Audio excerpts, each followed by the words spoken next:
Hi, I'm Max Tucci, and you're watching the Italian American Podcast.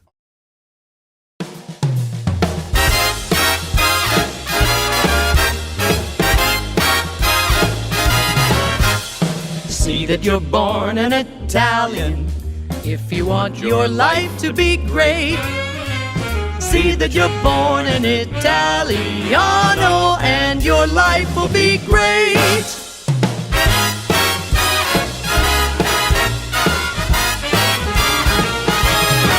How about some Donatello? That's a nice.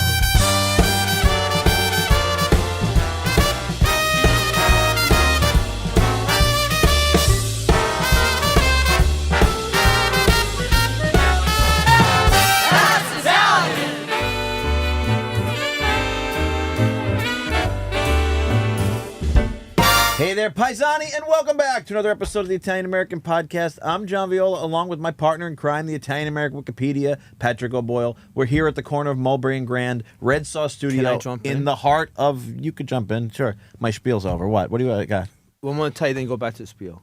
This is one of the best books we ever got. Why don't you introduce our guest? No, I'm done. Go back. He's just happy. No, let's go back. I'm making love to this book. Yeah, keep this the mic is like, close here. This book is, that's it, I'm done. Go back and tell them all the other worth stuff. all the years of doing this together. He's going to have this book. He's going to be happy. This is going to rank. I know where this is going to rank in your all-star list. You're going to be very happy. I can tell. I knew. I'm done because then I'm going to get yelled at. People say I talk over. No point in me introducing where we're coming from. But no, why can't you just go in it? We're here. No, but say it. I was just so excited. Go back. Go back. They've heard it before. We're in the studio. But how come let's say we get somebody new? This is Red They Sauce might think Studios. we're in like Minnesota or Iowa. We're in New York City, Little Italy, and we are. I don't sound like I'm from Iowa. No, neither of us sound like we're from Iowa. And we're speaking of New York City. We're spending the day with the scion of a New York City institution, a family not just important to we Italian Americans, but really to the entire city of New York. Max Tucci from Delmonico's restaurant. I was saying earlier, really the first fine dining, real restaurant that we, as we know it today, in America, correct? Correct. Well, welcome and thank you for being here. Buongiorno. Buongiorno, yes. Did you do all this book? Yeah. You're in the wrong 15 business. years in the making. This book is this book is like, you know, the Book of Kells, where they hand. This is on that level spectacular. You know, when I grew up in It's Firenze, everything. I took some of the Florentine masters with You're me. good. God bless you. I don't want to put the horns on you. You're good because you have everything. You have recipes. You have the history. It's aesthetically stunning. Thank you. This is the Italian American, I would say, gastronomic historical Book of Kells. There you go. There you go. We should put this in the Med. No, you Give them a everybody call. laughs at me. Look at how classy that looks. No, it's a beautiful book. You can tell it's a beautiful book. There's no more class. We've had this conversation. Yes. I think we should go when we have our evening events. We should have tuxedos. Yep. No, I don't disagree. But you know, you brought Crystal to the table today. That's so you're right. He did. You know, the Delmonico way, one step further. We have a lot of high-end people at this table. We give them plastic cups. Yeah. It's no book of scustomata. That's You're why right, I you're went. wrong. I got us nice Italian cup, nice stuff. I mean, I said, but bello con barriga. When they come, it's got to look good. Correct. He cares. How can I have you? That's why I went out last night. You at your level. I kept you up. And I'm going to give you I kept you up all night. plastic cups from our opening party. They're 3 years old. There's kids in preschool now that are younger than our cups. The cups. And I said, we got to bring this guy in who did a book on aesthetics, and we're going to have low-class cups. That's fair. You're right. You're not wrong. And This is how my brain works. Delmonico's is the We were saying standard it's bearer. the brain standard of bearer. plastic Yeah. on the furniture. Yes, that's true. You're fair. You're That's right. it. You're not wrong. I'm done. And you know I the love guy who this does the book. plastic on the furniture, I heard. I do. I have the last guy. Speed dial. I have the Last last one. Yeah, custom. All cut. Custom. Whatever shape Oh, you need, custom. anything you need, he can get done custom. Because you want to make love to this food. The risotto. It's like everything. It's Yeah. like spirit and body and aesthetics. This is like the hotness of the 1960s. Yeah. We don't have that anymore. No, it's a shame. I mean, we think about preserving history, and I hate to use the word preserving because it always feels like Celebrating history. celebrating history and evolving history forward. You were telling me off mic, we're approaching the 100th anniversary of your family's stewardship of this institution. Give us a little history of Delmonico's and your family's So running it. You know, Delmonico was created in 1827. Wow, Right, and not far that's from here, insane. on 23 William Street, by Swiss Italian immigrants, the Delmonico brothers, and they had a pastry shop, a confectionery, and they were doing incredibly well. And then the Great Fires happened in 1835. So this is going back to 1827. Yeah. And Not that fire 1927. creates the modern New York City Fire Department. Yeah. Yeah, it does, Well, yeah. and created a whole new Whole new downtown. downtown. Because what it did, fire purifies. Yeah. Right? So it purified this downtown area that really was, when you go into history and you go into what downtown was like, the streets were covered in, manure. And so it really, I think, purified the downtown area. Then they moved in 1837 to 56 Beaver Street, where we still are today. Then it was 2 South William Street. A lot changed over the time with streets, as they still do. One day this is one way, the next is one way. That's true. So, so Delmonico's really became America's first fine dining restaurant in 1837. Why? Because it brought the tablecloth to the table. It brought the menu to the table. There was an excitement. There was no tablecloth. No. It was that rustic. It was that rustic. There weren't restaurants. They were taverns. Think about this. I always Yeah. like to point these things out for the audience because we're all, I'm sure, the three of us, history nerds, right? We love this stuff. 1827, 1837. At the opening of this place, 1827, the country is barely over 50 years old. I think Jefferson and John Adams die 1826, right? yeah. It's like you're talking about a year. Within a year, Thomas Jefferson and John Adams were walking the earth. Lincoln still got 30 years to live. Lincoln dined at Delmonico's. Wow. Okay. So now we put it all in perspective. Well, look, we'll right? put into further perspective. Yeah. Delmonico's is older than the Statue of Liberty. Yeah, by a long way. By a long way. Older than the Brooklyn Bridge. Yep. Older than the first flushing toilet at the White House. Wow, that's crazy. And older than public running water in New York. Wow, that's amazing. And it's so old that Abraham Lincoln dined there. Mark Twain had his birthday there, right? So when you think about the history that Delmonico's brought to New York in hospitality, in fine dining, Delmonico's was always a French restaurant in the beginning. They had great chefs from all over the world. Chef Ranhofer came, Chef Filippini came, Chef Foucher was there. So there are a lot of French influence. And it was the Gilded Age that made Delmonico's so spectacular. When the Vanderbilts, the Astors, they didn't have homes big enough. So they would go to Delmonico's because the space was so huge. And then the Delmonico brothers started expanding throughout the city, right? So by the time, it was really in the height of everything. They had numerous locations. They had bought a farm. There was a farm in Staten Island. There was a farm in Brooklyn. And then the 1920s, they're gambling. They're losing money. They're buying too many properties. And then the big hit, Prohibition. Oh, I was going to say Prohibition. Wow, it's interesting. And the reason, if in hospitality, why Prohibition was such a big thing, it's not because the alcohol at the bar or the speakeasies that my grandfather had.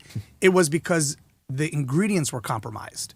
You couldn't use the sherry anymore. You couldn't use the alcohols in the dishes anymore. You couldn't get alcohol. Right. So now all of these French dishes are being compromised, and fine food is now diminishing. Wow. Right? And so Prohibition was a huge part. And also the Delmonico brothers were so famous that they could never open a speakeasy. Right. Like they would be caught in half a second. Sure. So enter Oscar Tucci, this Tuscan Italian, beautiful immigrant from Tuscany, from Florence. He had been to America. His first journey here was on La Lorraine, in like 1904 or something, with my great-grandfather Oresti. And they would come because they were really into buying property in Italy, in America. And so they would come from Italy to America to buy property. And my grandfather always loved that Delmonico building on 56 Beaver Street. And so he met the Delmonicos several times. And then by 1926, when the building was slated to be knocked down and the Delmonicos were no longer in the industry and they had bled money left and right, my grandfather bought the building. Wow. And so my great-grandmother was furious that he was going into hospitality. Of course. They were bankers and they came from this sophisticated Florentine family, and now you're going to own a restaurant. Wow. And my grandfather loved people. Yeah. And I think that's more important than loving food in hospitality. If you don't love people, and Italians, we naturally love people and we love food. Yeah. Right? So by loving people, that was his red carpet into the industry. He loved people. And he had a speakeasy. And my grandmother, Sesta Beneforti, she would go there with the pram, my father Mario's pram. Ancestors are a huge thing for me. So I wanted to know all the stories. And she would go with my father's pram with the alcohol inside. And they had a speakeasy from 1926. Wow. The restaurant was still operating. Yeah. But it was like the speakeasy was where the money was at. Yeah. And then by 1933, Oscar had the third liquor license in the city of New York. Wow. Then it was $1,500. So I have the original. It was $1,500 Yeah. in 1933. Yeah. I can't even imagine what the equivalent is today. Yeah. It's a ton of money. A lot really, of back money. then. That's a lot I think of money. a Cadillac was the same I price. can imagine it probably was, yeah. And so Oscar was he was creative. He was, I think, being born in Tuscany, especially when you have that Renaissance, when you have that Medici blood that runs through you, and you understand art and you understand finery and you understand the Delmonico way, Yeah. which he created, which was not really a creation of the Delmonico way, but more the Tucci way and how he was raised from generation to generation. And so our family dates back to the 1400s, Tuscany, Lucca, and then Firenze, they migrated. And so we're still there today. I have the villa there. We're 5 generations, So you have your tree all the way that far back. 1400s. Wow. Yeah. My wife's family It bleeds is out from of your Lucca. book. This is such a classy book. There you go. It bleeds out of your book. Thank Signore you. Sinash, right? Signore Sinasha. You can't go to school to become a That's signore. absolutely right. So this book took 15 years to write. Why? And keep in mind, I was entertaining publishers at Delmonico's. I was doing steak lunches. And what I found most fascinating about all those lunches were that none of them wrote a thank you note. So I'm old school. You guys are going to get a thank you note. That's But it's that's old school. Yeah. And it's I'm thinking rejection's protection. Okay. That's what my aunt used to tell me. If they don't want you, it's okay. Right from the beginning. If someone, when people show you who they are, believe them. Yeah. And so I'm thinking they never even said thank you. And so how could I bring a brand that my family loves so much onto pages with publishers that don't even appreciate lunch? That's fair. Yeah. Right? Old school. And so some were saying Delmonico's doesn't have enough numbers. These were real things. It's antiquated. We said that word earlier. People don't really know it anymore. What does it really mean? And I'm like, Delmonico's created how New York, and not only New York, but America The country. dined. Yeah. And also the world. Yeah. Right? And so when we go into immigrants, when my grandfather was hiring, if you came off that boat and you had a Tuscan accent, you were hired. Ciro Macchioni from the Cirque, one of them. He was working on the ship. Wow. Yes. Now I'm it all gonna comes. blow your mind, Wow, Pat. You're there. Pat, You're I'm there. gonna blow your mind. So It's like when a bishop creates other bishops, right? It's like that Exactly. lineage of It's like Delmonico's apostolic succession. Exactly. Yes, that's right. the Yeah. United Republic of Delmonico's. It's amazing. And so off the boat comes Ciro Macchioni. Edgy was off in Montecatini. She was a lounge singer. He came here, didn't speak a lick of English. And my grandfather was like, he's going to be a star. He knew it. He saw it. And so he welcomes Cirio to work for us, first as a busboy, which Cirio, bless his soul, he would never say he was a busboy at Delmonico's. He went to, I was a captain. And my Aunt Mary was like, he didn't even speak English when he came here.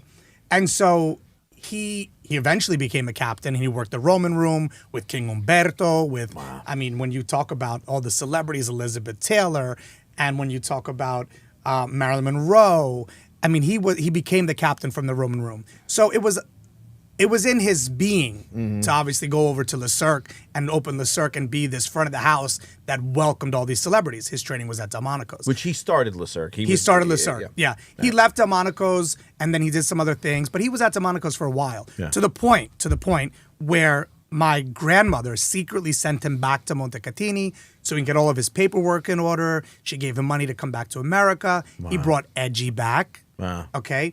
Then they get married at our apartment on 1165 Park Avenue, and Edgy and Cirio are married in our apartment. They have 3 sons. Mario, my godbrother named after my father, Mario. Then all their kids went into the industry, as we know, and then Le Cirque, and then Circo, and then obviously, we know the rest of the history. That's A amazing. Table in Heaven on HBO. Wow. Tony May from San Domenico. Oh, may he rest in peace. What, Right? that guy, It was just his birthday last week. My uncle Tony, Zio Tony. He was the kindest. Tony was another who my grandfather was like, he's going to be a huge star. If Marissa sees this, I just spoke to We've Marissa. never had Marissa on. no, we should Yeah. do that. She's oh man. Well, yeah, I just spoke to Marissa. Tony, I want to say Tony was Neapolitan, right? Yeah. And when I first got to NEAF, I was only 28. Yeah. And we were looking for, restaurants to help us and do these events. And he volunteered to do these events where these amazing meals. And he'd sit with us and explain everything. And it was a big fundraiser for us and a big deal here in the city. And he just could not give enough of his time. He was the Just, best. oh, what a Do you remember when he beautiful did the truffle hunting in Central Park? No, So I can't say I do. he but brought that's these amazing. truffles to Central Park, got in huge trouble for doing it, and was bringing the truffle hunting dogs. That's Neapolitan. right. And so he was like placing them in Central Park. But his uovo raviolo recipe is in the book. Oh, yeah. Ciro Maccioni's, his legendary pasta primavera is in the book. So before they all died, this book, 15 years. Yeah. I wasn't going to give up to tell the story, not only of my family, but of Tony May, of Ciro Maccioni, Fedora on West 4th Street, Fedora Dorado. She worked at Delmonico's. Lelo Arpaia, Donatella's father. Wow. His first gig was at Delmonico's. Lelo was Oh, wow. And that's why I wanted to share the stories, because when my father died when I was 8 years old, the stories died with him. Yeah. Who was going to share them? Yeah. My Aunt Mary was my Auntie Mame. She was great, but she was exhausted from this industry. Yeah. So it was kind of like years of being pissed off that my father died. Yeah. Not because he died, but because I had these roles. Yeah. I was my mother's husband. I was my sister's father. I was my aunt's brother. I'm like, have you seen my childhood? Right? And so I wanted to share his stories. And my Aunt Mary was really beautiful in reminding me of them, in sharing them with me, making me, go to dinner at Le Cirque, go to dinner at San Domenico. Yeah. And so it was really an incredible childhood, even though my father wasn't a big part of it because of his death. But his death really gave me my life, Yeah. in the sense that if he had lived, they were already training me. New York Times, I have articles that I was cleaning the ashtrays, and little Max was not only cleaning the ashtrays, checking for the light bulbs, which I still do today. Of course. Right? And so they were already grooming me to take over. And I think the beauty of my journey is that I was able to take a lot of time and reflect on what do I really want to do. Right. And I didn't have to go into the business like Marissa did, Right. and like the Maccioni boys did. I had this sorrowful luxury of not having to go into the family business. And so the stories were really important. And that's why, for me, this book was one of the most important projects of my life, because it shares Italian American lineage. It shares the Italian heritage. It shares that when people would come to this country and didn't even speak English, they would be hired. Yeah. Right? Like we hear the Italians, they only did the subways. They were under the ground digging the trenches. They were also working at Delmonico's. Oh, yeah. And we don't look at that factor of hospitality and how Italians created, out of Delmonico's alone, you have Oscar Tucci. The lineage is huge. Mario Tucci, my father. Tony May, Cirio. I can't say their names enough. Yeah. Fedora, Lelo Arpaia. There's 6 people right there that changed the face of how New York dines. Yeah. And so the subtitle is Sublime Entertaining and Legendary Recipes from the Restaurant That Made New York. Yeah. And so not only New York, but when we break it down and you look at Cirio and then Daniel Ballou, right? Then you look at Tony May and you look at Scott Conant. Then you look at Lelo, you look at Donatella and her brother. How many branches are on this culinary tree that all started because of Italian heritage, Italian immigrants, between the Delmonicos and my grandfather, the Tucci's. That's amazing, really. I mean, you think about Delmonico's. How's that, Pat? Fit. I want to take a pause. Yeah, it's true. I'm done. And that's why we have Crystal on the table today. Because we have class. It's just because you got everything. You have the recipes. You have the history. I'm in overmax mode. I can tell. Yeah. And you said something that's like so true, right? So I think there's a disconnect in WASPy America, right?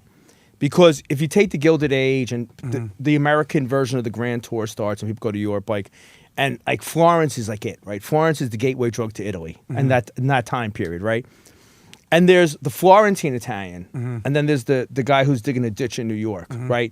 But it's the same country, right? So you're saying, we weren't recognized here for the class that your institution brought, right? And it's so true when you think about it.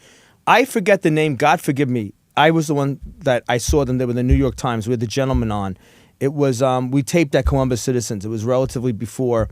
The Piccirilli brothers. The Piccirilli brothers. And I was like, we need a monument to the Piccirilli brothers. There's 11 of them. They built every monument, sculpted every monument in the city and the country. Every monument, every these guys were sculptors, right? and not that I want to beat that drum, but how we portrayed in media as gangsters and buffoons, Yeah. right? Not as artists and restaurateurs builders. yeah. And that's not the word. Listen, No. but there's a totality of our experience. Yeah. That's not just one. No, we're aspect. a kaleidoscope. Kaleidoscope. You Correct. change that kaleidoscope, you get a Correct. different, the Italian kaleidoscope and what it did for America. I mean, even the Rusciano family, when they were building all the exits off of all the highways, they were buying the land off of the exits in areas like Fishkill, New York. Yeah. Right? Like the brilliance that the Italians knew Yeah. when they came to a land that wasn't discovered. And that's not that long ago. No, I just had that conversation yesterday. I was talking to Joe Del Rosso, former chairman of the National Italian American Foundation, a mentor for me, and we were catching up and we were talking about Hamilton, New Jersey. We filmed this summer the 150th anniversary of the oldest continuously running Italian feast in America. Is Our Lady This is the of first Carmel. one. There's no record Of a predecessor. of really any Italian American First event. and oldest, right? Any kind of event, Yeah. be a feast. It's kind of like the sociological Plymouth Rock of Italian America. Yeah, and it's still wonderful and Yeah. well attended. And so we went this year, and he watched some of the videos, and he was saying to me, how much do you know about Hamilton? I said, not much, really. It was my first time. I fell in love with the place. And he said, there's a lot of very successful Italian families down there because they were the first communities that were able to really exploit very silty, sandy soil down there and grow what became the blueberry capital of the world. They understood and, it. Right, Campbell Soup, he was telling me all this stuff. Campbell Soup was X amount of miles away in Camden, so they were able to create these box farms where they were shipping stuff just on a full 24-hour cycle to the soup factory in Camden. And, you never talk about that stuff, right? You never talk about these very successful Italian families in industries like farming and, it's... And hospitality. Forget about it. Think about the families in hospitality. The hotel that we always stay at when we go to New Orleans is the Monteleone. It's been owned by the same Italian family since That's right. 1840. Yeah. That's incredible to me. There's a hotel in Milford, Pennsylvania called Hotel Foucher. I was just there. Were you? I literally was looking at that. I wasn't at the hotel. I was looking at it the other day, and it came in my mind because I'm like, who is this? I got research. So you have to go. Yeah. I did a book signing there. Why? Because Chef Foucher was a chef at Delmonico's in the 1800s.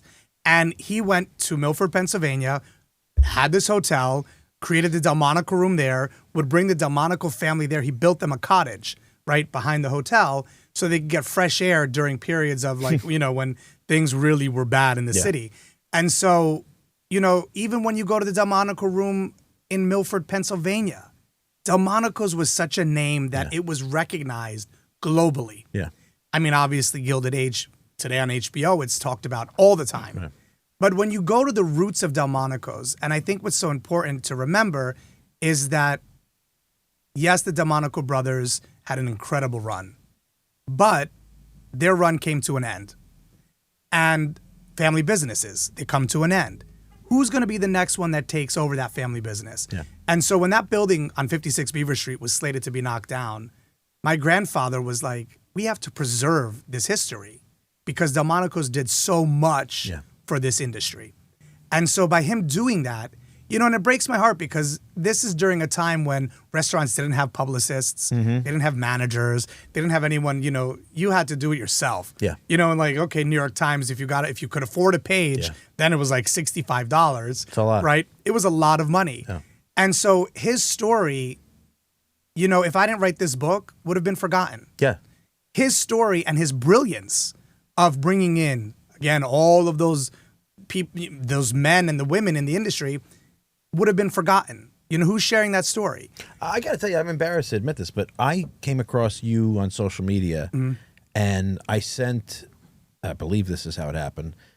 I sent, I think, your profile or an article or something to the young lady who does our booking. And we got to get this guy on because I didn't know Delmonico's was owned by Italian Americans until I came across you because you have this sense in your mind of like this Gilded Age institution. And frankly, I hate to admit it, but I kind of thought like, that can't be one of ours. You know what I mean? You don't think about it. And so it was such a great, pleasant surprise. And then I got to dig into your story. I'm like, oh, this is going to be a great episode. But yeah, you don't think about those things. And like, think about your grandfather's side of the story, right? I particularly attached to that because I say this all the time. you can open a new restaurant, right? Like if a restaurant that you love closes, you miss the cuisine, you miss the atmosphere, maybe the cocktail list, but ultimately something without that longevity is sort of interchangeable, right? Something's going to come along akin to it.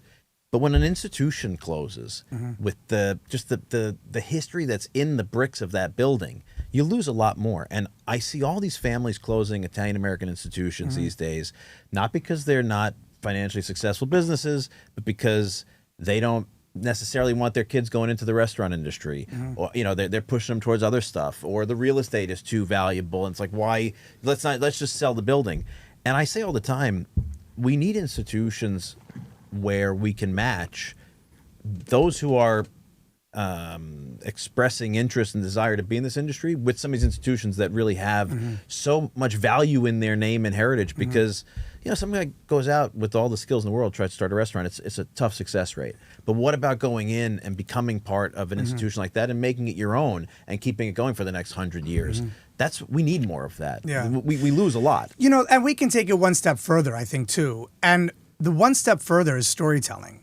We're so caught up with electronics that if one day all of that goes, all of our stories are erased. 100%. Why was this book a success? My Aunt Mary had a journal. She wrote about Marlena Dietrich coming to Delmonico's wanting Cherry's Jubilee, which is the last recipe in the book. She wrote about Marilyn Monroe coming in and wanting a broiled grapefruit, right? Because there was a trend that during the time was the grapefruit diet, where women thought if they ate a grapefruit, they could eat whatever they want the next day, right? Wow. And so these are all real, these are real things that were happening. Yeah. And so when she died and I got that diary, what we call the Delmonico diary, it was like, what am I going to do with this? And then when I found the guest book that Babe Ruth would come to Delmonico's and Gypsy Rose Lee and Cary Grant, and they all signed this book, I'm like, all right, this is probably like when I'm like in my teens, like middle teens. I'm like, there's more to my purpose. So when we have these stories, and as Italians, we all have stories because we all had La Bella Nonna who was like, here's the story. Yeah. Shame on us for not sharing them.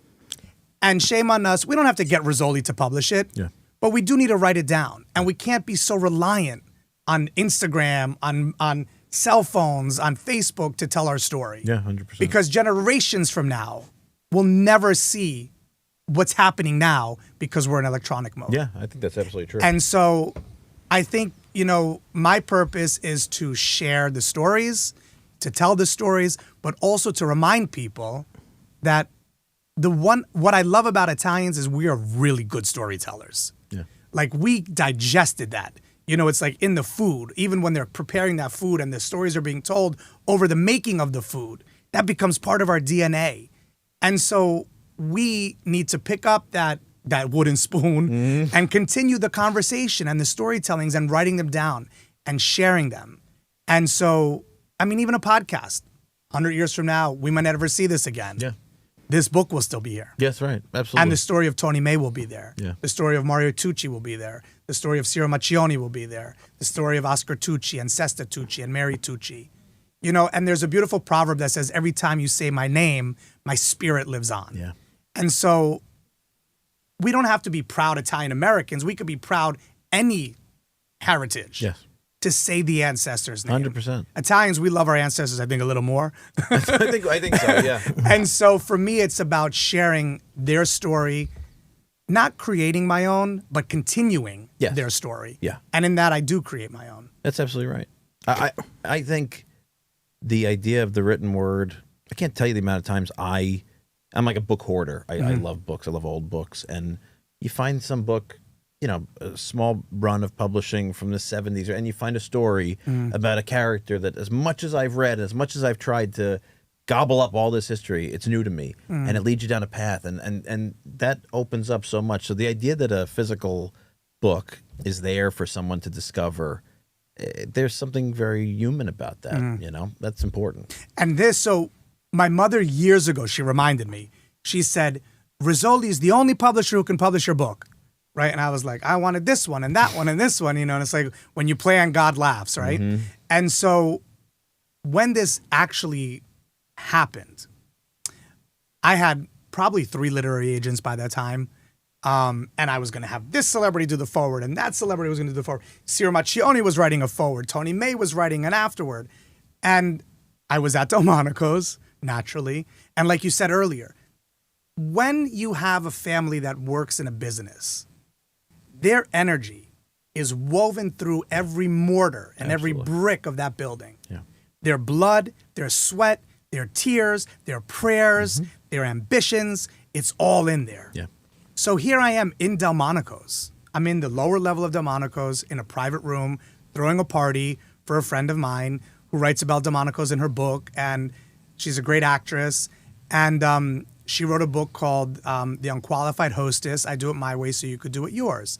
And we both shared the love for knife rests. I grew up with a knife rest. They were on the tables at Delmonico's with the Baccarat, with the Lalique. Right. Next week we're going to have knife rest. Senora, yeah, class. And so I threw a party for her. And Charles, the head of Rizzoli, was there.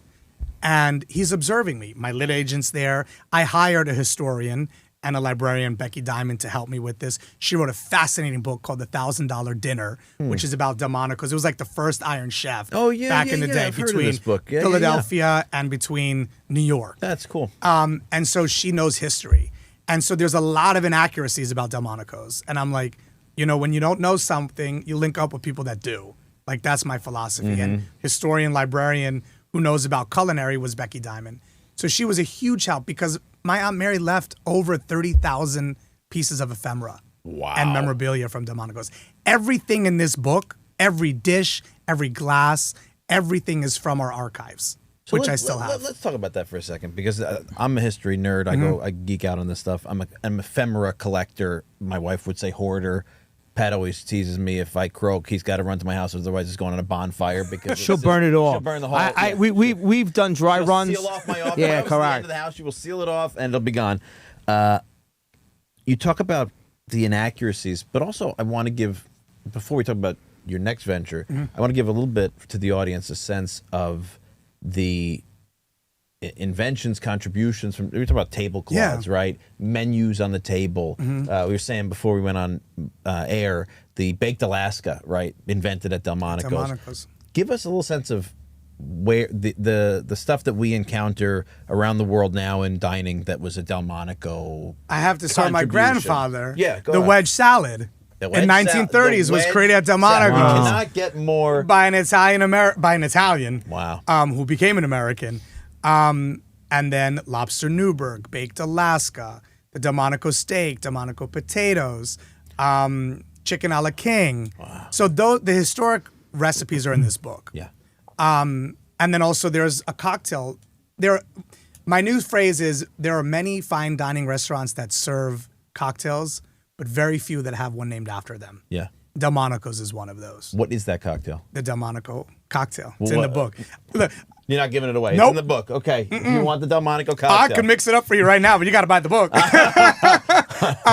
And so I'm also writing a cocktail book now. Okay. But that gets back to how this happened, right? So yes, I had all of these recipes. Yeah. And I have menus printed on silk. You would love them. That's crazy. From the royal family. That's to the amazing. point where before COVID, I called the Smithsonian. Hold on, I got to ask you. We got to put that on pause. So you mean the British royal family? Oh, yeah. So you have silk Menus. printed menus. Yeah. Was that when the Prince of Wales was here in 1921? Mm-hmm. Oh, wow. And even You before have a from the 1800s. Do you have a museum? That's a great question. Oh, I'm maxing out. Do you know how famous that visit was? Yeah, of course, yeah. Because the mayor of New York refused to see him from pressure from the Irish. Is that right? Yeah, he refused. Because when, oh, wow. That was, what's his name? Prince of Wales, Duke of York. The Duke of Windsor. Duke of Windsor, The guy yeah. who left for an American. She was probably with him. You're going to kill me today. Well- I've never been so circuited, overwhelmed. That's I'm a high like, praise, really, because circuits are normally crossed, but they never get overwhelmed. Whoa. Yeah. Well, all right, I'm going to give you trivia that's going to blow your mind. Yeah. So my grandfather was known for saying all are welcome to the table, right? There was only one person in history that I know that my grandfather did not welcome to Delmonico's. We're gonna have to like play yes or no. I have no idea. Can we get like a give? Okay. We could play a yes or no. Yeah, let's play. Okay, Go. yes or no. What? Yeah, we're gonna play yes or no. Okay. Was this person a male? Yes. Yes. Was it the 1930s? No. Was it before? No. Oh, shucks. It was after. Was this person Italian-American? No. Okay, that's good. That makes Italian from Italy. No. So no. Let's eliminate all Italians. Oh, shucks. Is this person a famous villain? Yes. Oh, shit. There's a lot of famous There's villains. a lot of famous villains. Now, This is all you. I'll never get this. Yeah, you will. your grandfather passed away 1969. 1969. On his birthday, June Really? 4th. Mhm. Oh, God bless. And my niece, 30 years later, was born on his birthday. That's beautiful. That's a whole other story. My grandfather and my brother were born the same day. Yep. Actually, it's Friday. Okay. He was in New York was in New York. for a political. Was he foreign? Yeah. He was not American. No. Was it Khrushchev? No. I was going to say that. Was it Castro? Yes. Oh! Wow. Yep. Castro. So Castro came to America, and he would bring a chef with him. So he wanted the chef to cook at Delmonico's, which was never going to happen. Sure, that's Because he didn't want to get food poisoned, right? And two, there was a huge riot when he was here. People had died outside the hotel. Wow. My grandfather was aware of the situation. He comes down with this huge caravan. My aunt Alba, who used to work at the restaurant, she's the one that gave me the story. She was there, and he came down with like a huge caravan of people, and his attire was off, so that was like one way, Yeah, fatigues, right? And Military so my father fatigues. came out, and they're like, "No, I'm sorry," and my grandfather's like, "He is not welcomed Wow. at Delmonico's." Literally, amazing. people were just killed because of what was going on. And so my grandfather turned him away. And obviously there was fury. Yeah. But so that's in the book. That's amazing. So that's one thing I'll share that's in the Wow. book. But I mean, he welcomed everyone else from Rock Hudson to King Umberto to Elizabeth Taylor. amazing. And he was operating. This is something that's going to blow your mind. When Oscar Tucci bought the building, yes, he had the speakeasy downstairs and the restaurant on the main floor. By the 1950s, he was operating 68,000 square feet of restaurant space at the Delmonico building. Okay? What? So he had the Harvard Lunch Club had a floor. Lehman Brothers had a floor. The Baroque room, the Roman room, the Python room, the Bull and Bear room, the Palm room, the Penthouse. Wow. These were all private floors throughout the building. How many stories is I mean I can It's picture the 9. building, but 9 Yeah. stories. It was all All restaurant. And then there Holy was one cow. floor that was office. that's like the Yeah. Macy's of restaurants in The terms Macy's. of space. Well, it's Macy's, and it's in the book. Macy's was so infatuated with Delmonico's that during their 100th anniversary, they made all of their windows set in Delmonico tables. Come on. Yeah, it's in the book. When was Macy's? And I got the 100th? receipts. That's the one thing. People are like, oh, these stories are bullshit. I'm like, no, when Aunt Mary saves the got receipts. the paperwork. She saves the receipts. She has the original letter from Macy's from the man who was doing the windows. That's the best. Right? So, and we have the pictures. You got to do a That's the Italian museum. way. Well, so with the museum. Doesn't Francis Tavern still have the museum? I mean, I haven't do. been there in like 30 years. I believe but they do. But like I had called the Smithsonian, and I was right before COVID. I'm like, let's do something. I was going to fly them to Florida. Then they were like, and we got lost in communication with COVID. But even like I did a wonderful dinner at MoFad, right? Museum of Food and Drink, for those that don't know, in Brooklyn. And we did a very light, presentation of what I had because I don't like to bring it to so many places. And so when you go through this ephemera, it's, it's like, what do you do with it? And I said, when I die, I'm going to have the best Sotheby's catalog. no, the no, best. stop that. That's Well, so ridiculous. this is That the cannot point. happen. It's like, I can only do so much. My sister, God bless her, Nicoletta, she has her family. They live in Florida. She loves, obviously, our ancestors. But what I have a saying that I want to die empty. Yeah. I want to do everything. Yeah. I want to enjoy everything. I want to give everything. And it's like, that's why recently I joined, with NIAF because I'm like, what is my role now? Okay, so I have the book, the restaurant's open. We opened Tucci on Broadway and Bleecker in 24. That carries our logo's my father's signature, was his autograph. And so now restaurants are great. It's a great way to welcome all to the table, to celebrate life, to celebrate the good times, the bad times, and we go to restaurants for everything.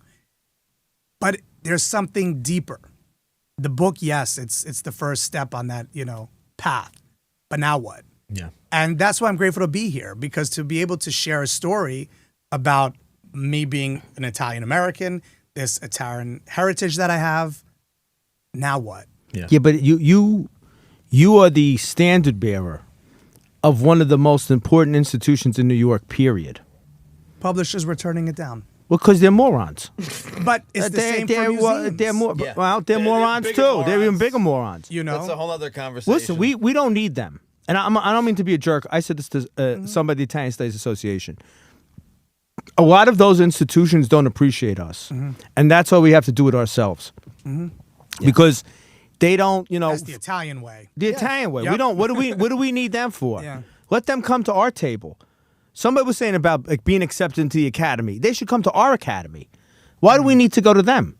I mean, this is if you're not from New York, I don't know if the rest of the country gets it. Yeah, of course they do. Do they? And here's It's why. such an important Delmonico's institution. Hello, Dolly. They sing about It's it. in everything. Sure, It's everything. in films. It's in the Gilded Age. It's in John Wick. It's in Elvis did a movie, Look Out Broadway. No more hot dogs and sloppy joes. We're gonna dine on steak and wine at Delmonico's. But can you say it's this? woven in lyrics. And I'm not blowing. It's synonymous with restaurant. You the fine dining restaurant. This book was so well, and I'm not blowing sunshine just to tell, because when I trip out. This book is so well done. You're gonna out museum the museum people. Thank you. Because you'll destroy. You know why God has not let them open the door for you? Because they'll drag you down. That's a Because they'll valid come point. in and we shouldn't do Oh, this. and- rejection's protection for yeah, sure. you go. I would For do my sure. own museum because I can't. I don't even know. There'd be 3 more podcast episodes. Like you said, there's every facet of American history. Like it's so tied to this institution. Like do your own. Do your own museum. It You is did your amazing, own like, book. You don't need them. They Abraham don't. Lincoln aided a place. Castro gets thrown out. I mean, yeah, it's a vessel for American history. Yeah. It's where An Italian's it's where always gonna do it history better. Happened. Rizzoli. Right there. Exactly right. You can't. But go now wrong I'm with it. doing the cocktail book. My mother has a great quote that Delmonico's over its almost 200 years has served over 100 million cocktails. That's What are you going to do for the 200th anniversary? It's a great question. Is that when the museum's going to open? Well, that's when the book is coming out. And it's kind of like with a restaurant, if you have a party and you don't invite someone, you kind of shot yourself in the foot. Yeah. So it's like, do you have a party? Do you do the Macy's Day Parade? Do you do the Columbus Day Parade? And I'm like, I'm going to publish a book. So when Rizzoli and I had the conversation, the cocktail book was supposed to come You're going to out. publish the book and open the museum. I'm going to haunt you with this. Well, listen, you got I to do love this. to do the work.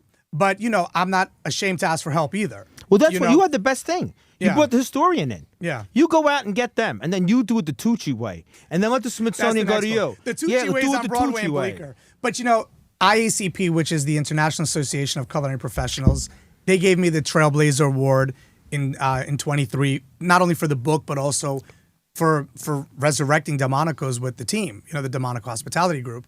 And so for me, when they gave me the title third generation partner was great. I love that because that's Ancestors.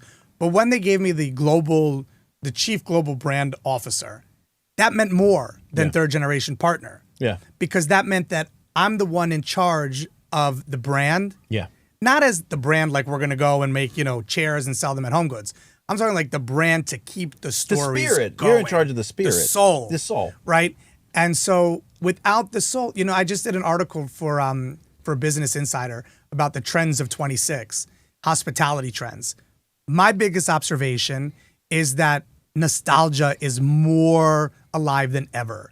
People want to go to restaurants like Cheers, where everybody knows your name. Yeah. They want to go into a space where they feel like they're already welcomed and they're known. And that's what family restaurants do. Yeah. They know who you are. Tucci, people are like, are you going to be there? Are you going to be there? Are you going to be there? It's like, I can only be there as much as I can. But with Tucci, to see my father's name on Broadway, that was like, it could make me weep right now. Yeah. Because it was like, I could have just done nothing. Well, that's the sense I get from being around you. Like, and, obviously, like I said, seeing you online and your personality and your passion coming to my attention. You've got Tucci's, and even if you had no background in this business, you could tell it would be a success because you are a passionate person with good intent and an open spirit to the world, right? This just reeks out of you, whatever the appropriate word is. But then on top of it, I love the combination of this passion, this verve and energy of youth. I don't know how old you are, but it's also tied to the oldest and most important storied institution in the space, right? So that's an amazing find, if you will, because most of the time people don't bring it's easy to rest on your laurels when you've got a great name and history and things like that, but it's clear that you take very seriously the spirit and the anima behind the brand, right? The soul behind Siameri. Yeah. That's what my aunt But can taught I ask me. you the real Italian question? Yeah. Because you told about the grandmothers with the stories. Our grandmothers were great at telling stories, but even better at hiding them, right? So how many stories did not, and I know you can't tell, but how many stories did not make the book because they were just too delicate? You say, oh, wow. Well, that's what I'm going to do a memoir. Wow. This got to be like, with the crowd you had, there had to be some really hot, salacious privacy stories. is a lost art, right? Especially in today's climate. Forget I mean, about it. privacy is really a lost art. Stories, my mother was like, when she was married to my mother has an incredible history of her own in fashion in New York. But when she was previously married before my father, she's like, I don't want that in the book. I'm like, Mom, your name was Gina Di Martini. I'm like, there's a cocktail. Like, what are you talking about? Gin Martini. Like, we're putting the story in the book. And I'm like, you can't have this shame of being previously married. Yeah. Like, whatever, life happens. Yeah. Death do us part. Okay. We have Sometimes the that in death all doesn't of mean our the body. families. It's crazy. Yeah. And so I think to not share the story minimizes the experience. 100%. Yeah. And not only does it minimize the experience, what it does is it lies to the future. Yeah. 100%. And so I think for me, like with the stories, we share them. Of course, People don't like us. The majority of people that don't like us, they don't like us. And we're like cilantro. You either love us or hate us. That's humanity, right? fair, yeah. It's like there's no in between of cilantro. That- And so who completely agree. cares? It's like as long as like we have this natural love for each other, we respect one another, share the stories. I want to know what my mother did. Yeah. Like I want to know when she went to Studio 54 and left me at the apartment on Park Avenue, surrounded by pate and cheese. Right? Today, she would be arrested. I would sneak down and sleep on the sofa with the doorman. Yeah. And it's like so it's like those are the fun and that humanizes our parents, and it shows that we're all still learning. Yeah, and it makes it okay for the rest of the world too. Like everybody's got screwed up stuff. That's what's fun. That's the Yeah, worst but fun. that is the one thing the Italian brand doesn't get. No, we have figura. Cover in our up, mind. bury. Cover up everything. No, they called it everything. We always got the Pravda version. Like the Soviet Union would take and they'd cross. Like I said, my grandmother's stories were Pravda version. Yeah. But I think let's look at this and dissect it, because shame is a very big thing, not in Italian heritage, but in Italian religion. Yes. Right? So when we're taught shame, we're taught to be quiet and not talk about it. I think it's in everything. I think it's even beyond religion. I think- Of course. oh, I think yeah. it's Of course. secular too for Those us. then those that's Romans taught. were there. Look at that toga. That's right. He got the best seat in the That's Colosseum. right. He walks around like that. Uh-huh. I think ancient Pompeii. I think that Herculano. I think they couldn't breed it out of us if these scientists got the what do you call those things? Gene therapy, DNA. You'll never breed that. We'd have to intermarry 8,000 million different people over time to breed. Yeah. Because it's Shame's so the most powerful. Because shame inhibitor. is Shut her upper. Yeah. yeah, but it shuts us up. I don't think. I'll tell you why I disagree with you, because the Catholic Church always gets beat up for that. I don't think the church has anything to do with it. I think it has to do with the Italians. Do you know No, who I didn't say the am? church. No, but I'm saying, Religion. religion. Oh, I don't think it has anything to do with religion. Right. It has to do with, I've said this on this show a million times. I'm going to say it for you. Yeah. My grandmother, I went to Catholic school with black shoes every day. My grandmother would get up and polish my shoes. right. And I said I was a junior in high school. My grandma, you don't have to do that every day. They're polished from the essence. She goes, remember, when you walk out this door, you don't represent you. You right. represent me. Where do you get that? I'm not sure. That's a bred in, like... Yeah. My father said the same thing. He said your shoes have to be polished and your cars have to be clean. Yep. That was it. You know what? I'm not to cut you off My, because I'm going my, deep. my father's still right. My father is the same. Is the same. Were you way. an altar boy too? Of course. Me too. I was at the Star Altar Boy. Yeah, me too. I have altar boy awards. I have Yeah, an yeah, award. yeah. on You the did altar boy, but I loved altar boy. To me was like the height in Jersey. Do you remember the altar boys? Maybe I'm about You were 8 10, years yeah, younger yeah. than you. They had a conference at some point. Yeah, in the yeah. year, No, we never. and I got invited to be didn't the get- representative. At the I Columbus- was so at the Columbus. excited. Yeah. I used to, and I was like, they thought I was a midget. Probably not the right word, but like they worried about me till I was in high school because I was so short. So I was like 4'10", 4'11", 7th, 8th grade, whatever. And I used to carry the crucifix as high as I could. I remember To make you taller. holding it as high as I could. I was so proud of that. That was man. the highest rank for a boy. Yeah. We have to do have altar the boy altar boy. confessions. Mine was, when you had to wear like there was like shroud and you couldn't touch like the brass. Yes. And so I would always like take my hands out to touch the brass. I wanted my fingerprints on it. Monsignor Ambrosio would have killed. Yeah. He was with You Windex. see? It's like my big, he used to say not the juices. What do you call it? Like that? Sweat from your hands takes the shellac off That's the brass. right. And I Do always not touch- yep. And the minute somebody touches the brass, like, Yep. Altar boy confessions. And then I would when the I was in- Irish parishes didn't have those problems. no. You Why? guys, because my father's off the boat. The Irish got a different worldview. That's why I'm saying these are Italian. Right. These are Italian issues. No, I mean even with the incense. Like I would always I burn love more. the With the incense. choir would have to open. My Yeah. favorite. It was Always. one And, Christmas to get Eve. it to click. Uh-huh. I would, if it didn't click, I'd feel like I missed something. And the bells. Oh, the bells were the waited best, yeah. to get it just right. I always felt like as soon as I was See? ringing bells, there was like some like sparkles coming down. I told the priest, I said, the bells to me, they make me think of like the spirit coming down. The Irish priest said, that's exactly the wrong thing. That's why we don't want bells. And I was Yep. like, I'm sorry. You had such a St. Patrick's Day number I went to the on most you. Irish. My family moved from Brooklyn to New Jersey. Okay. And found the only town in New Jersey with no other Italians. And it was like I might as well have grown up in County Cork. It was all Irish people, and it was like the most foreign. I think it was a Christmas Eve. I had the censer. We had a short priest, and the censer just right over almost the nose. I think he was like, he's gonna hit me, and it was like, and I remember so well his face, like, I'm gonna murder you if you like smack me in the face with that thing. I go to mass sometimes if I'm traveling and stuff. I don't know the church. Like I'll go to mass. I like to go in the morning. And there's no altar boys anymore, even on Sundays, let alone in week mornings. And I still have the urge to go up and serve all. Like I'm like I gotta help this guy because Yeah. Because you know, it's always the Cruets. Yeah. He I mean, can't it's handle those patterns, yeah. Cruets. Those You are can't patterns and self-Cruet. pathologies, Yeah, it right? is. It's The who patterns you and are. pathologies. Okay, so you're on the perfect page because my grandmother always had a priest with her. That's awesome. She would travel with a priest. There was always a priest That's around. real nobility. And everyone's That's like like, the leopard. why do you have Yeah. a priest? And it was the weirdest thing, Sesta Beneforti. But she was scared to travel, and they would go on the QE2 all the time, or whatever boats. Previously, the QE2, other boats, and they go to Genoa, or they would go to Livorno. And she'd bring the priest. And she'd bring the priest. The greatest thing And ever. then, which is really fascinating, this I think you'll love even more too. So my grandfather, we call him the inventor of many things. Like I say, he created Uber because he had all of the Cadillacs. He bought all these Cadillacs to bring people from the Upper West and Upper East Side down to Delmonico because Really? they wouldn't come. He would have Gypsy Rose Lee perform. He would have Lena Horne perform. But he also had a camera crew Really? back in the day follow him. So I have all of this footage Oh, my gosh. of Virginia Oh, Graham you gotta do the arriving. And what's going to blow your mind is there was a woman by the name of Catina Rinieri, who we call my auntie Catina Rinieri. Her husband was Rizzo Ortolani, the famous composer, and Catina would perform at Delmonico's all the time. She was a Florentine songstress, and she was the first Italian to ever sing at the Academy Awards. Earlier you spoke about the Academy.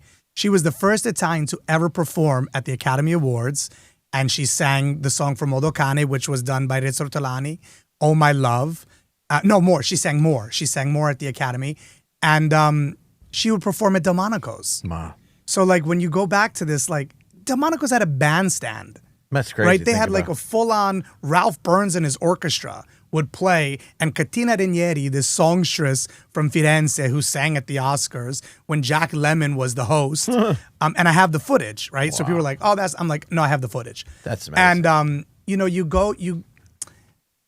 to be able to peer into these double doors of 56 Beaver Street that people would never have the opportunity to do. Yeah. And to have these pictures and to know, your grandmother always had a priest at Delmonico's, and Catina Rinieri would come and sing, and, Lena Horne would come and perform. Storytelling. Yeah. We got to, even just our altar boy confessions. Yes. We all have these stories in us. And so what I always say is my grandfather and the Tucci family, they really created a beautiful yellow brick road for me. I mean, that was a beautiful, shiny yellow brick road. And I could have done two things. I could have just let the road end, or I could have continued to build it. Yeah. And while I'm continuing to build that yellow brick road, I'm also experiencing so many incredible opportunities. Every morning I wake up, it's my grandmother and my Aunt Mary with the 3 O's. You ask for offers, options, and opportunities. Mm-hmm. And so That's what I ask for. And so when they happen, I have to really step back from myself and ask my ancestors for guidance.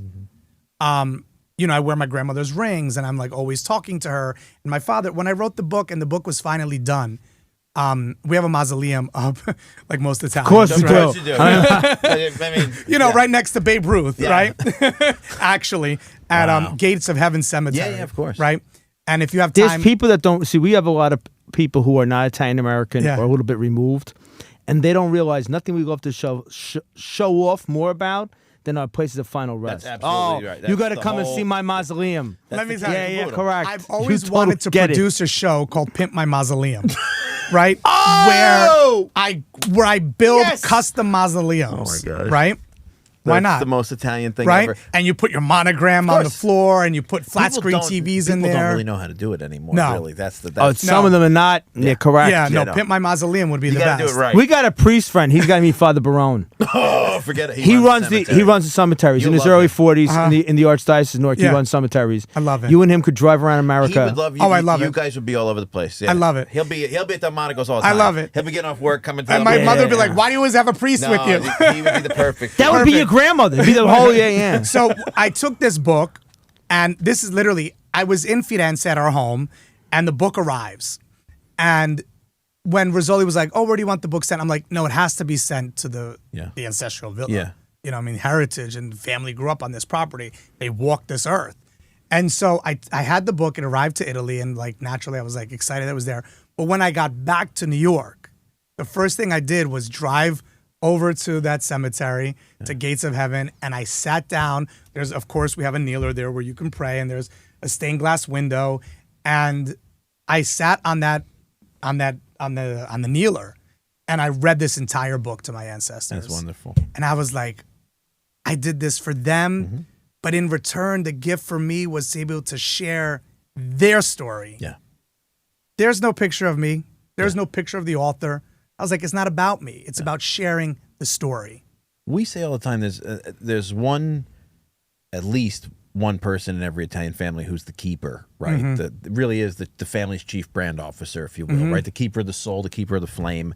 And there's nothing more fulfilling when you are that person, because I think all three of us are, than when you find an audience that's interested in hearing all about these amazing things that you're, really the people you love, right? And that's, to me, such a beautiful, fulfilling task to pursue. And it's obviously clear that you've been doing that. How's the book been received? Tell us. Going to third edition. Third edition. Yeah, That's and it's been unbelievable. Amazon #1 twice. I did Drew Barrymore last week. Laugh at them all. Oh, no, I wrote notes. That's true. The Leopard was rejected 8,000 times, right? The That's Leopard was right. rejected like 50 times. You know, I'm the prodigal son. I came back to the book, right? I that's came really back awesome. to do the story.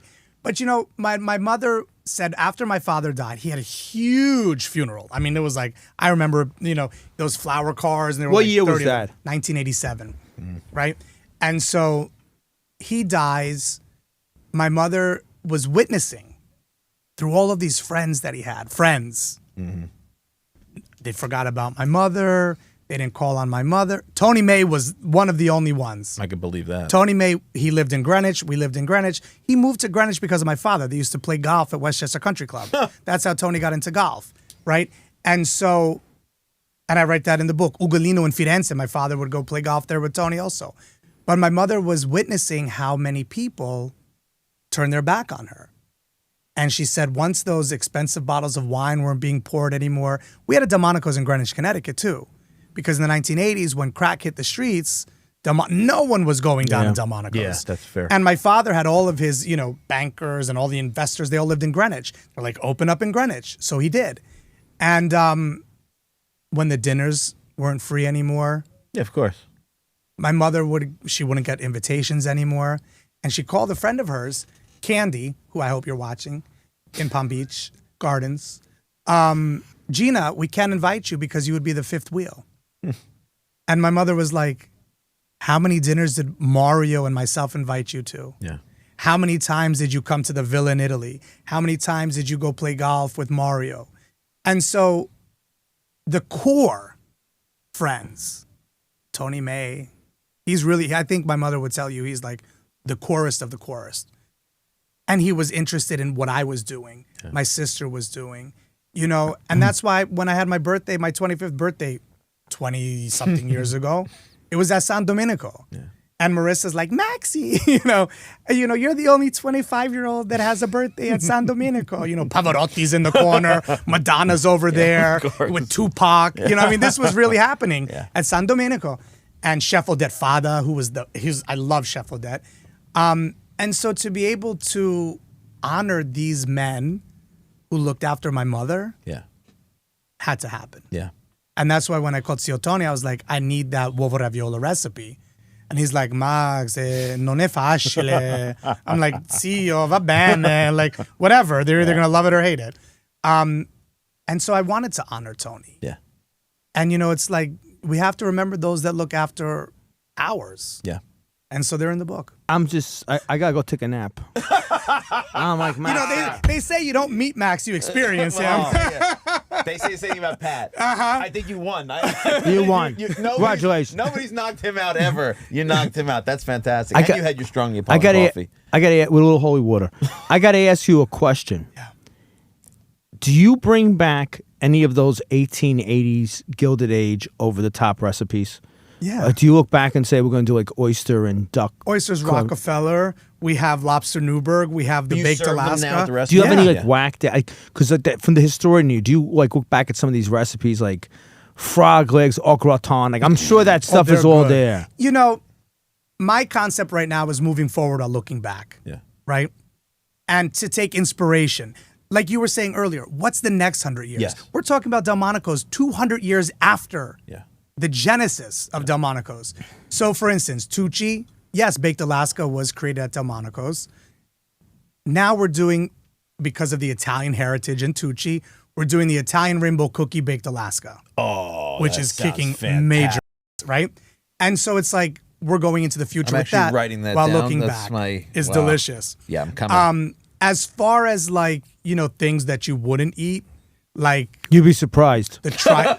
So you like tripe? I love Yeah, of tripe. course. We are tripe. Like we need a tripe truck on the corner here. Yes. You know what I'm saying? Like in Firenze, we need the tripe truck. That's Tuscany 100%. Yeah, 100%. Yes. And the codo di gallo, ripieno con carne, when they take that throat of the rooster and they stuff it with meat. Yeah. Like they would crucify you if you did that today. Might not go over on the menu here. I mean, Well, look at certain foie people, gras. not everybody needs to know. Yeah, look at foie gras. Really Yeah, think and you about can't eat it in California. That's great. I have. Well, your wife has a real weakness for France, Yes, she does. Yeah, she's very. but I love all that tartan. What they call those things?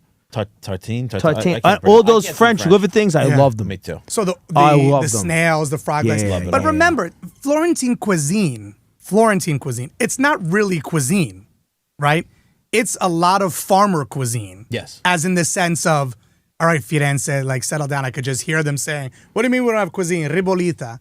Ribollita is like the easiest thing with old bread. Yeah. We're not like, we're not creating anything that's ingenious. the beauty of Italian cuisine. Yeah, It's but Tuscan cuisine especially. Yeah. Because people think, oh, you have, the bistecca fiorentina. Yes, it's delicious. But when you look at the heart of Florentine cuisine, it's the codo di gallo. It's the ribollita. It's the tripe. It's things that like you ate during, when there was nothing to food, eat. right? And you had to use old bread, or stale bread. And so it's an interesting cuisine, considering that my grandfather came from such a basic cuisine, let's call it, to then operate this opulence of Delmonico's. And that's the duality of Florence, when you have the Medici family and the farmers. Yes. Right? That's Italy. Of course. Throughout. Absolutely. In Florence, I think, for me, in Firenze, it's like Florence is only Italy. Everything else doesn't matter. Yeah. We have the snobbery being, Viva Viola, right? The purple blood. Yeah.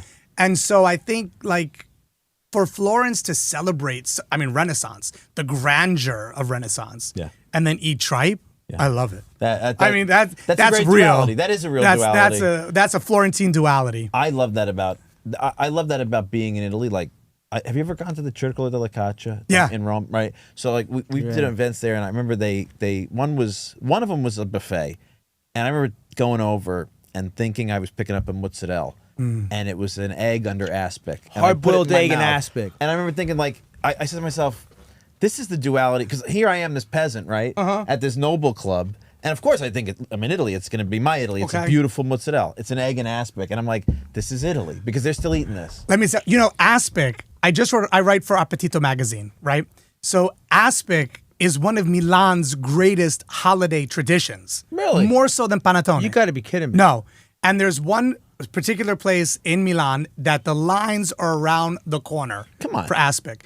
When you go to Esselunga, they have aspic. So and Delmonico's, talk about aspic. When I wanted to put the aspic recipe in the book, my editor was like, aspic? I'm like, oh no, let me tell you something. Aspic there is you go. going in the book. That's awesome. Right? And so there's your egg. We hide it with Oh, wow, caviar yeah, and look. salmon. And so aspic, it's a huge tradition huge. in Italy. That piece actually is coming out like now for Appetito magazine, I where I write had no about idea, but I was in the Milan aspic of Italy. last week for a day for the show, for the big artisanal show, Yeah. which you mentioned off Mike. You haven't gone. Please put on your Yeah, I'm calendar. gonna we're go. going. I'm dragging him. It was like Disney World. Every ingredient, every traditional old ingredient. I just brought him hand cream made of donkey milk. I mean, like you can get anything you wanted. Is that what they call it? No, it really is. It's a maker. It's a maker. In, Wow. it's a You got that donkey milk hand cream. It's a maker in Abruzzo. It's a one-shot deal. Get everything you want down there in Milan. You- including aspic. You have to try his timbalo. Oh, that's Okay. My, it's my, Oh. that's, Your wife doesn't like it. no, my wife doesn't like much about me, but yeah, Right. that's true. He has quail eggs. It's like cinnamon Best. had a tsunami. Yeah. He made it from the leopard. It's my attempt to recreate the recipe in the Oh, I go crazy you for got to it. bring him over one time. He's gonna. All right. You could put a chef hat on. It was that timbalo. It was like pork liver all over the place. It was so like good. a pate. And your wife's like, "Where's the dog?" Right? Yeah. No, pate. I want to eat. I want to be like President Taft. Right when that was Plum like, short go to dine to Delmonico's Delmonico's. and eat like. You want to goose leave with liver. gout. Yeah, I got yeah. you. I knew someone got Diamond gout. Jim Brady. You want to be like, I got Gout you. is the We disease should have an annual gout of the night. affluent. That's That's right. right. Something about, I have That's gout. right. Well, you made it. That's right. Congratulations. Of course you have gout. All that port, all that pate. Oh, yeah. That's Yep. exactly right. But let me say, I can't tell you how much I've enjoyed this. Thank you. I have a list of things to talk to you about off mic. Spectacular. Come back. Spectacular Thank does you. it no justice. Yeah, really. Come back Thank anytime, you. just hang out I because will. we are honored to have you here. Thank you. And more than honored, very pleased because Thank you you. are the best of what we are. And I and that's appreciate hard. that. So I thank you. appreciate it because, as I told you earlier, I've been in this podcast game Yeah, you got for a podcast 17 for 17 years. years. That's incredible. called Max and Friends, which, it took, when the restaurants opened, I couldn't dedicate my time to them. Yeah. And I was suffering because it was an outlet for me to talk about like this, things that I love. Yeah. I do that at the restaurant, but not in like this, in an intimate space. Yeah. And so Max and Friends is coming to an end. Those that know. I mean, but what we're recreating now is a new show called Welcome to My Table. Oh. With Max Tucci. Good. And you guys are going to come to my table. I'd be such an honor. Beyond honored. It'll be my honor. That would be amazing. And so, to be able to sit at a table, any table, my grandfather saying all are welcome to the table. But what we're all searching for, and I think that's why this show's great, are the three things. Do you see me? Do you hear me? Do I matter? Yeah. And that's what my grandfather used to say. And once you validate, it's all about validation.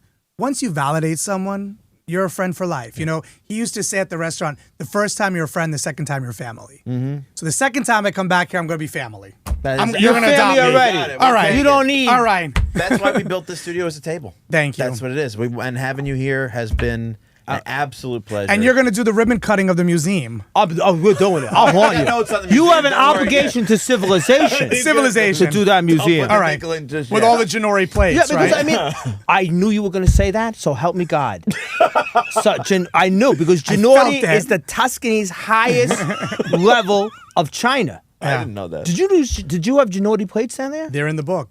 Janori was. You This gave is. him the best Let me Christmas This is like John the Baptist when Jesus walked in. All right, I'm done. let me paint the picture before we go. Delmonico's. I mean, we had the old Amari too. Delmonico's during Oscar Tucci and Mario Tucci. Baccarat was on the table. Lalique ashtrays. There's Oscar. There's the Ginori, the Ercolano collection, which they changed the name. They do this in black and red and green. Mario, and so Cristofal flatware was on the table, sterling silver. It was self-worth to the max. I think Gen Z gets this, that we've lost civility. Yeah. You know, like this is the epitome of civility. Like everything was beautiful. Like, we'll go into Tuscany in a minute, right? Yeah. What's the key of Italy, and really highlighted in Tuscany is every aspect is beautiful. The food is beautiful. The food is beautiful. The building is beautiful. The architecture is beautiful. The tablecloth is beautiful. The plate is beautiful. The people are smart and educated. Like, if you had to synthesize who we were, I was just looking at, and God forgive me, I forget the name of the company. I was buying books for my brother for Christmas, but this will be out afterwards. Not that he's ever listened, so he ain't gonna know anyway. Him and my mother. But get in a book. I wanted to get him. It was the best translation of the Odyssey and the Iliad. And there's a company, I forget, they're in Britain, and they publish very high-end books, like high-end paper, and it's beautifully done. The Folio Society? The Folio Society. And the Folio Society said... From a collector. Yeah. Oh, yeah. They said, like, everything. our books, like, some books are so important that your children, your grandchildren, your great-grandchildren are going to read them that. Yeah. You should invest $110 in this book because it's going to outlive you, right? And that's the Italian concept. Like the Iliad and the Odyssey, it's part of civilization forever, right? And many generations ahead will read it. So, like, what did Ronnie Knox say, Monsignor Ronnie Knox? A good translation you get 200 or 300 years out of. Yeah. Right?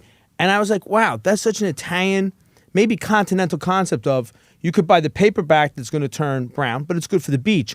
Or you could buy this book that could sit in your library. And I was like, wow, but that's such an Italian concept. That's why it's why it's so important because, like you said, it's a tablecloth, right?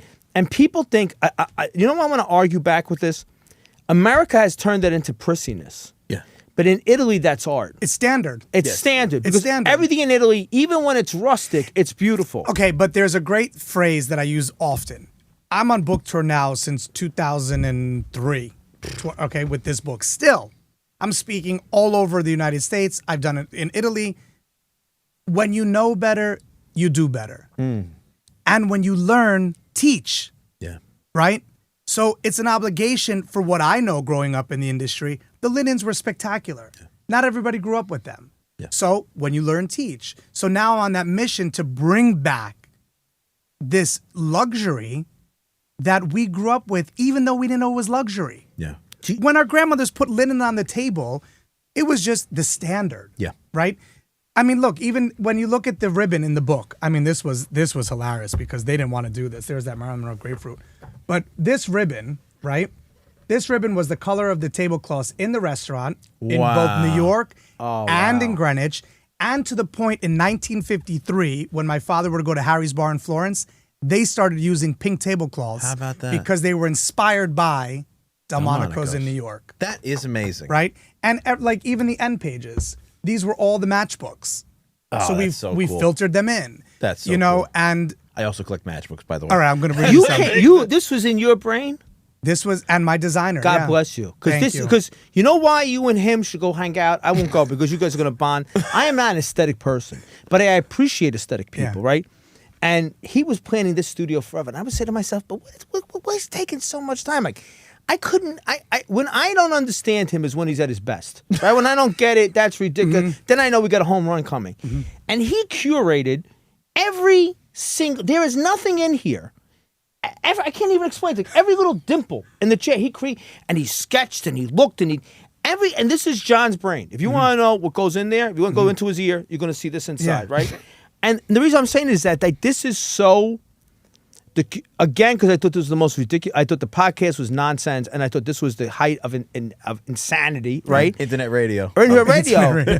And I come in here and I'm like, but it's like so like he's obsessed with matchbooks. We've gone, I never saw you so happy when you got. I'll have to say this for the cameras. For when you got married and had kids, that's different. But everything else, we went to an Italian market outside of Miami, grocery. We've seen this a million times online outside of Miami that was closing, and they had, you know how Italians hoard stuff and keep it.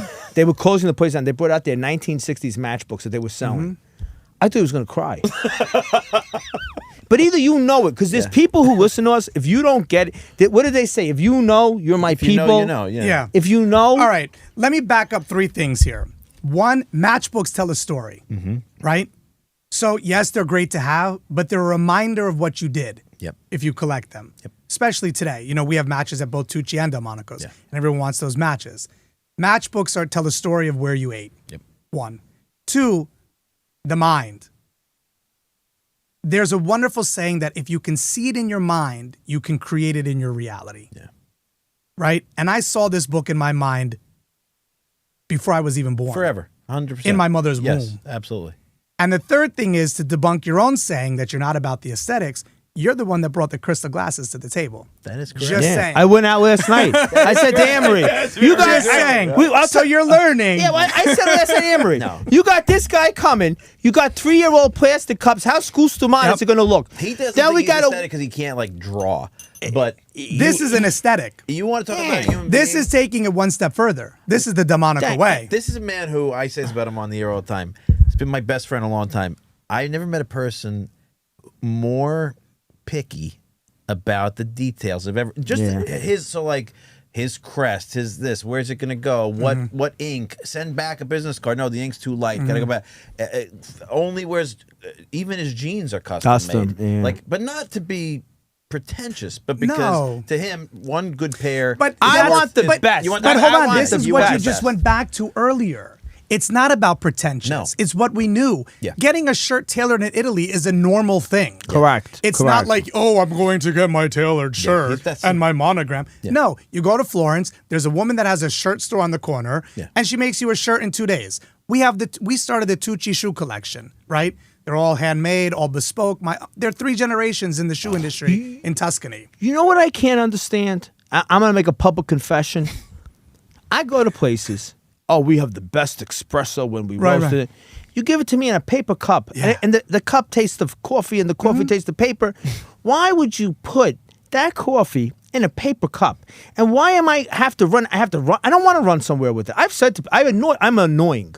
And I've said to barista people, No, he I can want be. I like want a it, cup. though. Yeah, that's but right. I'm like, if your coffee is so, That's I had right. one of the best espressos of my life in Harrisburg, Pennsylvania, Mm-hmm. right?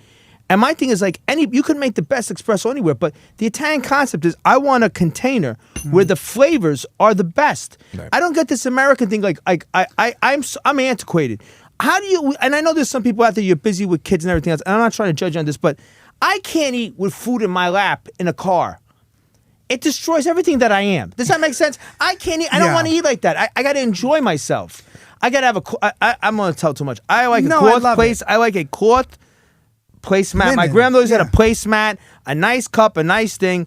Come on, signora. That's how Bravo. because to me, if I don't have the right stuff, it just doesn't come out. It doesn't taste the same. That's but are fair. we the antiques? Does it No. go with us? No, and again, it goes back to when you learn, teach, when you know better, you do better.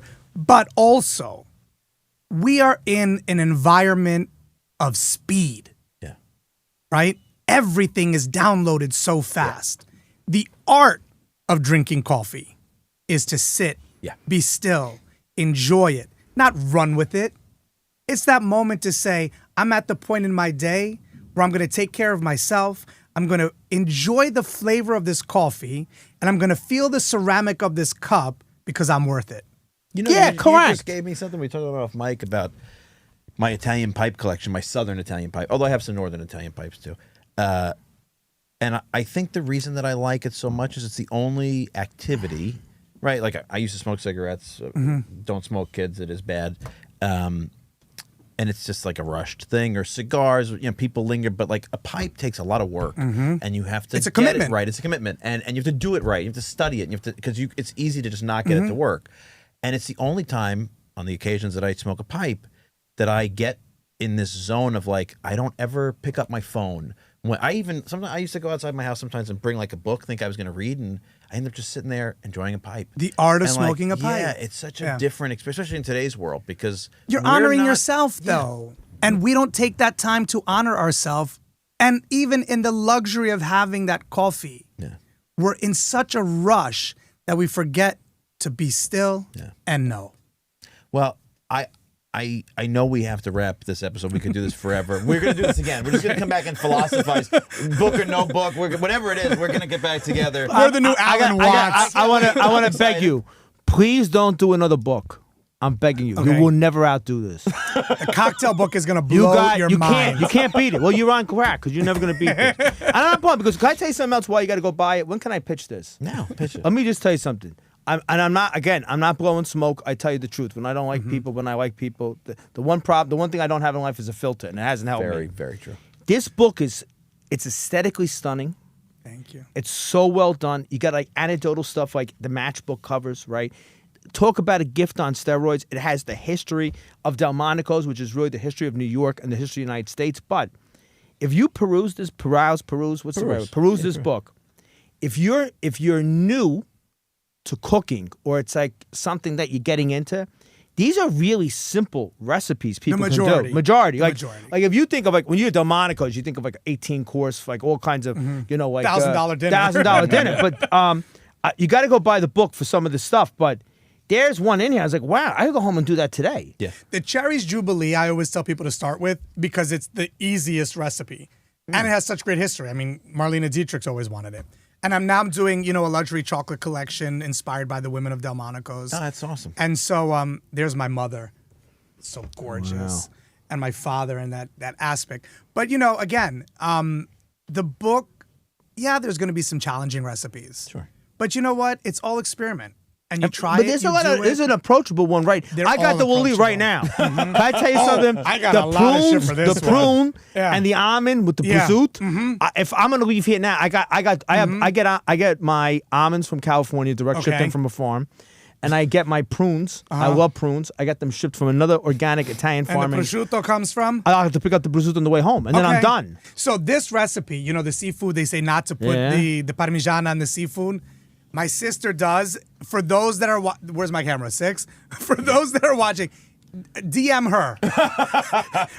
That's her recipe. Cheese on the the Nicoletta, and she insists on putting the Parmigiano on the clam pasta. But the best of us is that they did years ago. Yeah, they did. That's another. That was a. That's another. They did years ago. You know how much I got for that though? People were like, you I'm put sure. the Parmesan On the clams. We eat that kind of stuff on camera, and then they want to take the This vowel is off the end of their fantastic. name. This Like is you've been fantastic. eliminated from the tribe. Like There's the Cirio's beautiful pasta primavera invented at Le Cirque. Yeah, at Le Cirque. And the stories of the Tucci family. If you were to strip away every recipe from this book, you have the most beautiful story of Italian immigrants, what I call the sogno americano, that American dream. Amen. Their story. If this book was a woman, it would be a hot 1960s Italian actress. Catina Ranieri. Yeah, so classy that you just want to you stare. take the later train home. That you can't even. That's what this is. And that was one of my father's campaigns in the book. That is Take the awesome. later train home. That's what we've done here. We've lingered. The 45-minute clock expired an hour ago. We're gonna take the later train home. We'll be here all day. This has been a real pleasure, Ciao. Max. Come back anytime. It's Thank you. a pleasure and truly an honor And to have you both. at our table. Thank you very much. My pleasure. Thank you for being here. I know you've all enjoyed this. Wow. Thanks for being with us. We'll see you next week. You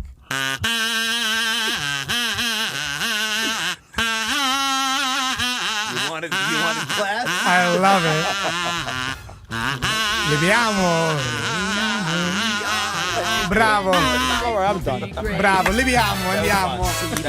Born in Italy. If you want your life to be great, see that you're born an Italiano and your life will be great. See that you're born an Italiano and your life